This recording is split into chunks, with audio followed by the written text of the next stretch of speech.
Hi, my name is Zachary Bell, and I'm a junior at Utah State University studying electrical engineering. I'm Aaron Roth, and I'm also a junior at Utah State University, and I'm studying computer engineering. And this here is our microcontrollers, or ECE 3710, final project. And for this project, we made a claw machine. So this desktop-sized claw machine was designed to fit on any traditional 3D printer, and it will pick up and deliver small candies to the user. Yep. And now we'll start going over some of the design requirements that we made when we started conceiving this project. Now there are 4 simple design requirements that we made. The first requirement is that the claw needs to move in all directions. This means it needs to be able to move in an X direction, a Y direction, and a Z direction. And the second requirement for our claw machine is that it needs to be able to open and close to pick up candy. Our third requirement is that we wanted to use 2 joysticks to control the movement of the claw, where one joystick will move the claw in the X and Y directions, and one will move it in the Z direction and control whether or not the claw is open or closed. And the final design requirement is we want it to be compatible with the PSOC development board that we were using for the project. The physical design of this claw machine is composed of 6 individual sides. It has a gantry for the Y-axis and an X slider. We have a claw that is mounted here and held up with some wires that are attached to their motors. The Y-axis moves back and forth, driven by belts on the X and Y motors, and the X-axis moves back and forth, driven by a belt ran by the X motor. Each of the pieces is held together by posts attached to a top piece that insert down into some holes inside the side pieces. On the front, we can see a housing for the joysticks and for the OLED display. These are contained in a case protecting the components, and each has a hole to route the wires through the bottom piece into the back where the PSOC housing is. The PSOC is housed in this special casing in the back, fitted just for the PSOC development board. The wires that ran to the joysticks and to the OLED display come up and are cased in this little slot and will run to the PSOC board. The power delivery board also sits back in this protective housing and runs out to a power switch seen on the back of the claw machine. The final dimensions of this machine are 230 millimeters tall by 225 millimeters wide by 245 millimeters deep, with no individual piece being greater than 230 by 230 millimeters in area, making it printable on a standard Ender 3 printer. One of the biggest problems we had to solve in designing this claw machine was getting the motors to work. Now, an important part about understanding how the motors work together is seeing what motors are dependent on which direction. As we looked at the core XY direction, the Y motor was only dependent on the claw movement in the Y direction. But because of that format, our X motor had to deal with our movement in the Y direction and in the X direction. And that was true for our Z and C motors.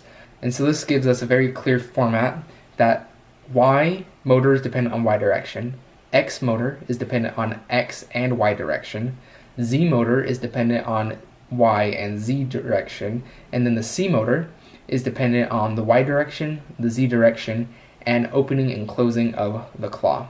Now, as we started planning out how to drive these motors and what values to give them, in corresponding with the motors, we realized that based on the timers we used, the value that we needed to give to the motors was in ticks per microsecond. And so that controlled all of our calculations from then on. The ADC gives us a value between 0 and 4095 for the input of each axis of both joysticks. And you can see here that we defined the center as 2047 with a dead zone of 150. And that was saying that if we were in that zone, we won't be moving. But if we're outside of that zone, that'll cause movement in one of the directions, where closer to the end, either to 0 or 4095, will be at our maximum speed, and closer to the center will be at our minimum speed. We created two linear equations for either side of the axis for all of the motors. After thinking about it, we realized that we could, instead of calculating it in tick per microsecond, we calculate it in seconds per tick. And these other constants here that we see are the constants we calculated for this method. And as I scroll down, we look at the equations, they're right here.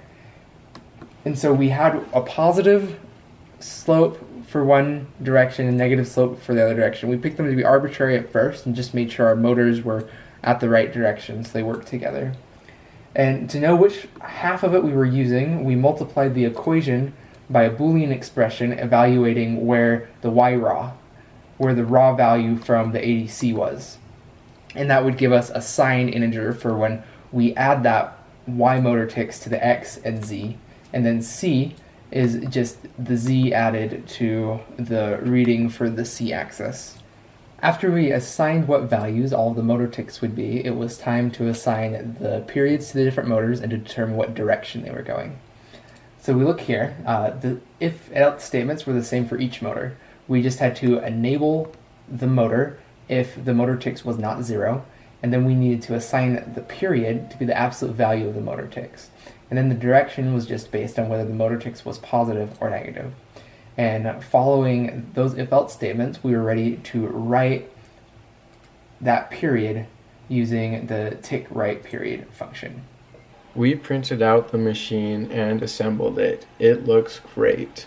We were able to house the stepper motor driver boards in the back, the PSOC board and the power delivery board inside, and we present you a montage.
I'm really proud of the accomplishments we made in making this project, but in seeing what we've done and seeing some of the faults it has, there are definitely a lot of things that we want to improve upon that we think will go on past this project.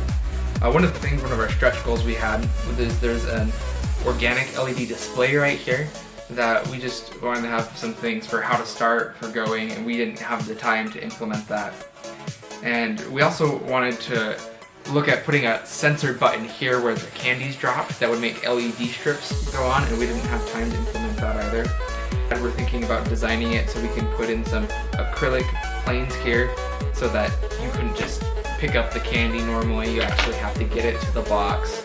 And as far as hardware goes, the 3D printed parts broke, and some of them were just not quite strong enough or thick enough to hold together in the way that they needed to. So structurally, looking forward, there's different approaches I would take to how the pieces hold together. We realized early on in this project that these motors move pretty slow.